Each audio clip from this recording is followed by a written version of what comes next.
Demikian untuk pengucapan perkara nomor 1.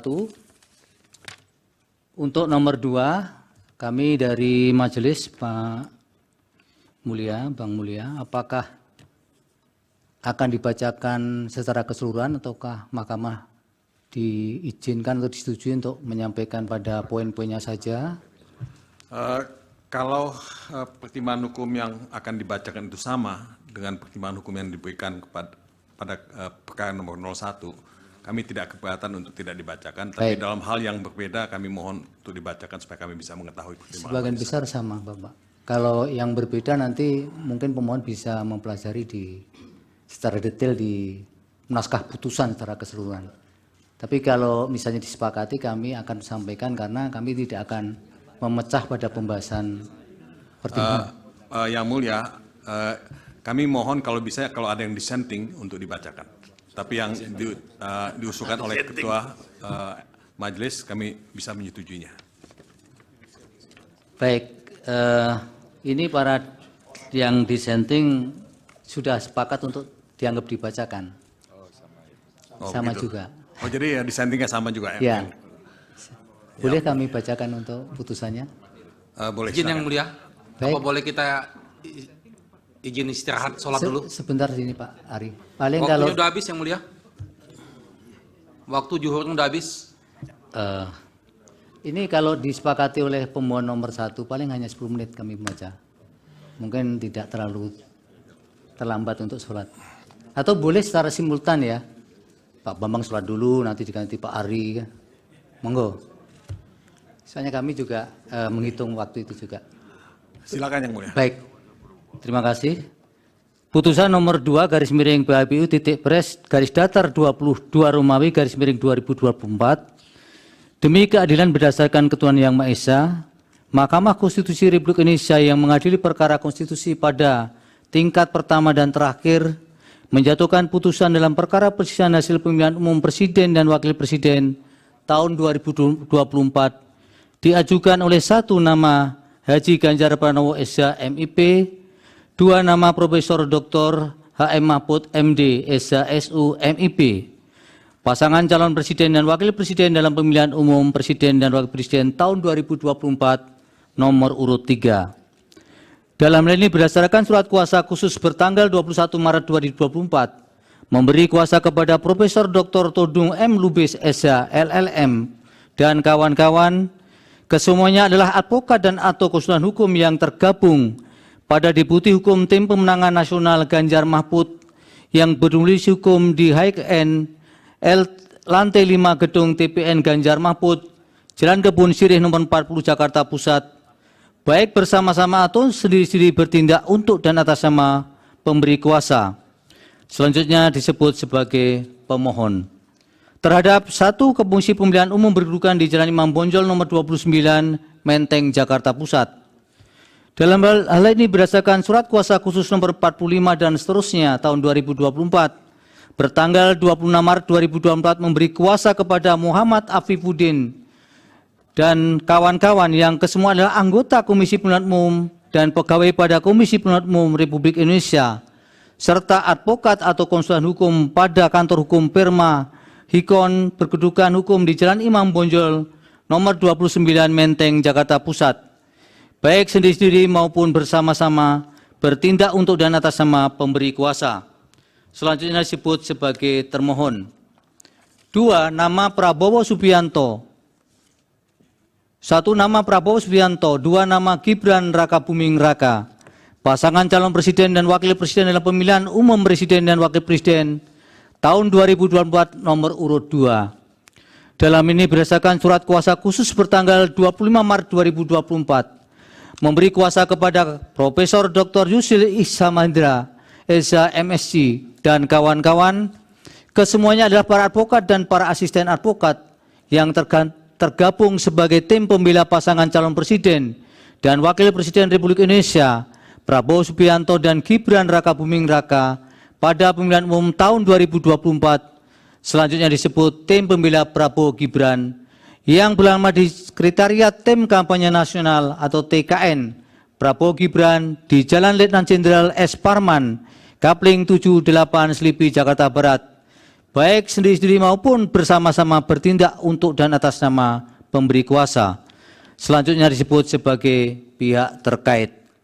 Membaca permohonan pemohon, mendengar keterangan pemohon, membaca dan mendengar jawaban termohon, membaca dan mendengar keterangan pihak terkait, membaca dan mendengar keterangan Badan Pengawas Pemilihan Umum atau Bawaslu, membaca dan mendengar keterangan ahli pemohon, termohon, pihak terkait, Bawaslu, mendengar keterangan saksi pemohon, termohon, pihak terkait, Bawaslu, maksudnya dan Bawaslu, membaca dan mendengar keterangan Menteri Koordinator Bidang Perekonomian Republik Indonesia, Menteri Koordinator Bidang Pembangunan Manusia dan Kebudayaan Republik Indonesia, Menteri Keuangan Republik Indonesia dan Menteri Sosial Republik Indonesia, membaca dan mendengar keterangan Dewan Kehormatan Penyelenggara Pemilu atau DKPP, membaca kesimpulan pemohon, termohon, pihak terkait dan Bawaslu, membaca keterangan amicus curiae dari petisi Brawijaya atau Barisan Kebenaran untuk Demokrasi, Tim Pembela Demokrasi Indonesia (TPDI) dan Pergerakan Advokat Nusantara (Perkat Nusantara),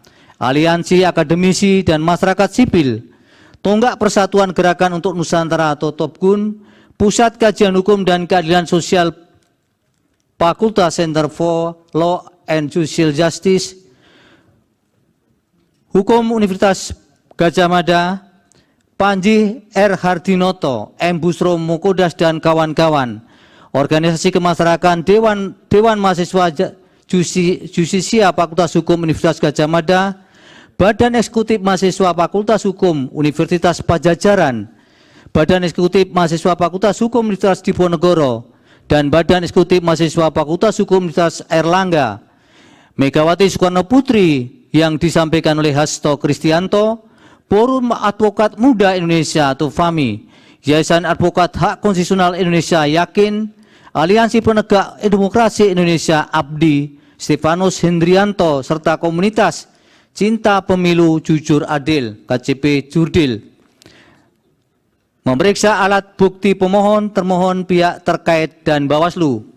Duduk perkara dan seterusnya dianggap dibacakan. Pertimbangan hukum. Menimbang bahwa sebelum mempertimbangkan lebih lanjut permohonan pemohon penting bagi Mahkamah untuk menegaskan oleh karena perkara perselisihan hasil pemilu Presiden dan Wakil Presiden aku berkaitan dengan perkara nomor 1 dan seterusnya 2024 karena berasal dari satu peristiwa hukum yang sama, yakni penyelenggaraan pemilu Presiden dan Wakil Presiden tahun 2024, sehingga pertimbangan hukum di dalam mempertimbangkan kedua permohonan diulang dalam kedua perkara tersebut antara perkara nomor 1 dan seterusnya 2024 dan perkara nomor 2 tahun 2024 saling berkaitan dan berkelindan sehingga tidak dapat dipisahkan satu dengan yang lainnya dan merupakan satu kesatuan yang tidak terpisahkan. Oleh karena itu, jika terdapat pertimbangan hukum yang terkesan duplikasi atau redundansi, maka hal tersebut adalah sesuatu yang tidak dapat dihindari oleh Mahkamah karenanya dianggap saling melengkapi antara satu dengan lainnya. Kewenangan Mahkamah dalam eksepsi, Mahkamah berkesimpulan eksepsi tidak beralasan menurut hukum dan Mahkamah berwenang mengadili permohonan pemohon. Tenggang waktu pengajuan permohonan, Mahkamah juga berkesimpulan permohonan diajukan masih dalam tenggang waktu yang ditentukan oleh peraturan perundang-undangan. Kedudukan hukum pemohon, Mahkamah juga berkesimpulan bahwa pemohon memiliki kedudukan hukum untuk mengajukan permohonan. Oleh karena itu, eksepsi yang terdapat dalam permohonan aku dianggap tidak beralasan menurut hukum. Menimbang bahwa oleh karena eksepsi termohon dan eksepsi pihak terkait tidak beralasan menurut hukum, selanjutnya Mahkamah akan mempertimbangkan pokok permohonan. Dalam pokok permohonan, menimbang bahwa dalam permohonannya pemohon memohon pembatalan keputusan KPU 360/2024 tentang penetapan hasil pemilihan umum Presiden dan Wakil Presiden, anggota Dewan Perwakilan Rakyat, Dewan Perwakilan Daerah, Dewan Perwakilan Rakyat Daerah Provinsi dan Dewan Perwakilan Daerah Kabupaten Kota secara nasional dalam pemilihan umum tahun 2024 bertanggal 20 Maret 2024 dengan alasan-alasan yang setelah Mahkamah cermati dari keseluruhan berkas permohonan pemohon dapat dirumuskan dan dikelompokkan dalam pokok-pokok alasan sebagai berikut, selengkapnya termuat dalam bagian duduk perkara, angka 1 sampai dengan 10 dianggap diucapkan. Terhadap masing-masing dalil tentang ketidakefektifan dan keberpihakan instrumen penegak hukum pemilu tersebut, maka mempertimbangkan sebagai berikut. Dalil pemohon mengenai DKPP melindungi termohon dengan cara tidak mengindahkan putusannya sendiri adalah tidak beralasan menurut hukum.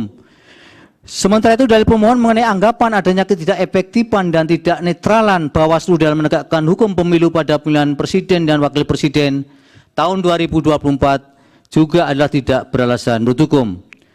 Berdasarkan seluruh pertimbangan hukum, dalil pemohon yang menyatakan terdapat ketidakefektifan dan keberpihakan instrumen penegak hukum pemilihan umum inkasu Bawaslu dan DKPP adalah tidak beralasan menurut hukum. Dalil pemohon yang menyatakan terjadi intervensi presiden dalam perubahan syarat pasangan calon dan dalil pemohon mengenai dugaan adanya ketidaknetralan termohon dalam verifikasi dan penetapan pasangan calon yang menguntungkan pasangan calon nomor urut 2, sehingga dijadikan dasar bagi pemohon untuk memohon agar mahkamah membatalkan atau mendiskualifikasi pihak terkait sebagai peserta pemilihan umum presiden dan wakil presiden tahun 2024 adalah juga tidak beralasan menurut hukum.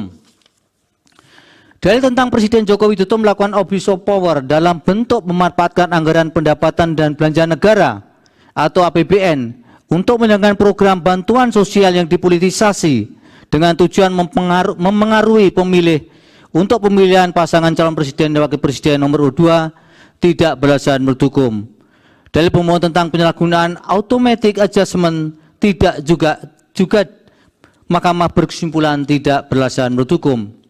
Dalil pemohon mengenai peningkatan pesat pembagian bansos di masa pemilu presiden dan wakil presiden tahun 2024, mahkamah juga berkesimpulan yang sama sebagaimana di permohonan nomor 1 tidak beralasan menurut hukum.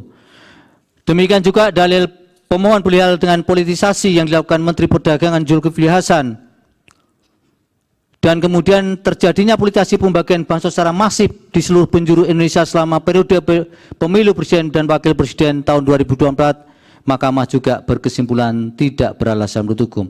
Dalil pemohon juga mendalilkan Presiden Jokowi menginstruksikan percepatan pencarian dana bantuan bansos agar bertepatan dengan proses pemilu presiden dan wakil presiden tahun 2024 berupa bantuan dampak fenomena El Nino mulai Januari 2024, mahkamah berkesimpulan juga tidak beralasan menurut hukum.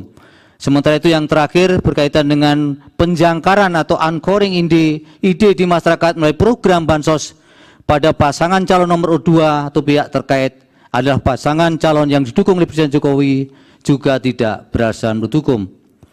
Menimbang bahwa selanjutnya pemohon mendalilkan nepotisme yang dilakukan oleh pemohon Jokowi dan melahirkan abuse of power yang terkoordinasi melalui Kementerian Negara dan pemerintah daerah, aparat keamanan dan kepolisian negara Republik Indonesia dan Tentara Nasional Indonesia, aparatur desa serta organisasi atau asosiasi tingkat nasional dan daerah terhadap dalil pemohon aku sebelum mahkamah mempertimbangkan lebih lanjut masing-masing uraian peristiwa atau kejadian yang dijadikan dasar argumentasi oleh pemohon, mahkamah berpendapat dalil-dalil pemohon aku adalah tidak beralasan menurut hukum.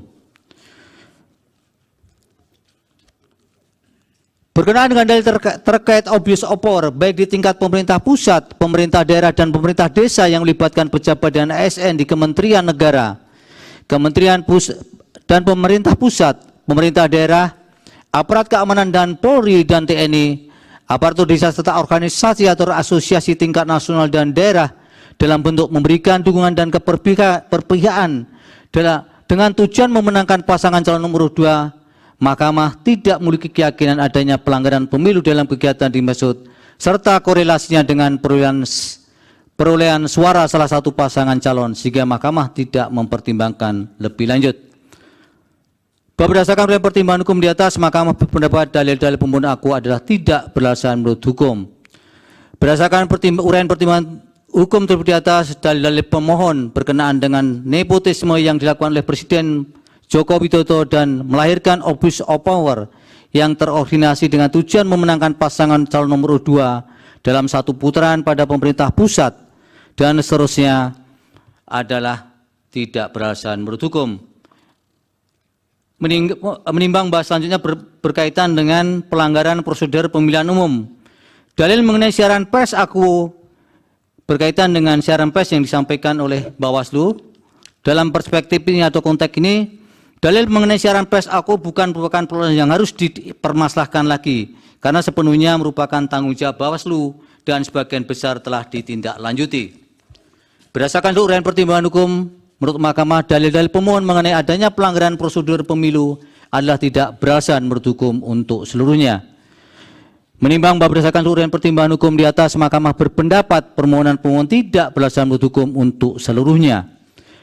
Menimbang bahwa terhadap dalil-dalil lain serta hal-hal lain tidak dipertimbangkan lebih lanjut karena dinilai tidak terdapat relevansinya. Oleh karena itu, jika masih terdapat fakta hukum dalam persidangan, baik yang didalilkan atau tidak didalilkan oleh pemohon, belum dinilai dan dipertimbangkan, Mahkamah meyakini hal tersebut tidak dapat membuktikan adanya relevansi dengan signifikansi perolehan suara atau hasil yang merupakan prinsip dasar dalam mengungkap perselisihan hasil tentang pemilihan umum sebagaimana diamanatkan dalam pasal 24C ayat 1 Undang-Undang Dasar 1945. Dengan demikian, putusan yang dijatuhkan Mahkamah aku adalah putusan yang dipandang telah tepat berdasarkan bukti-bukti dan fakta hukum dalam persidangan dan telah memenuhi prinsip-prinsip hukum dan keadilan sebagaimana dimaksud dalam pasal 24 ayat 1 Undang-Undang Dasar 1945. Konklusi, berdasarkan penilaian atas fakta dan hukum sebagaimana diuraikan di atas, Mahkamah berkesimpulan eksepsi termohon dan eksepsi pihak terkait berkenaan dengan kewenangan adalah tidak beralasan menurut hukum. Mahkamah berwenang mengadili permohonan aku. Permohonan diajukan masih dalam tenggang waktu yang ditentukan oleh peraturan perundang-undangan. Pemohon memiliki kedudukan hukum untuk mengajukan permohonan aku.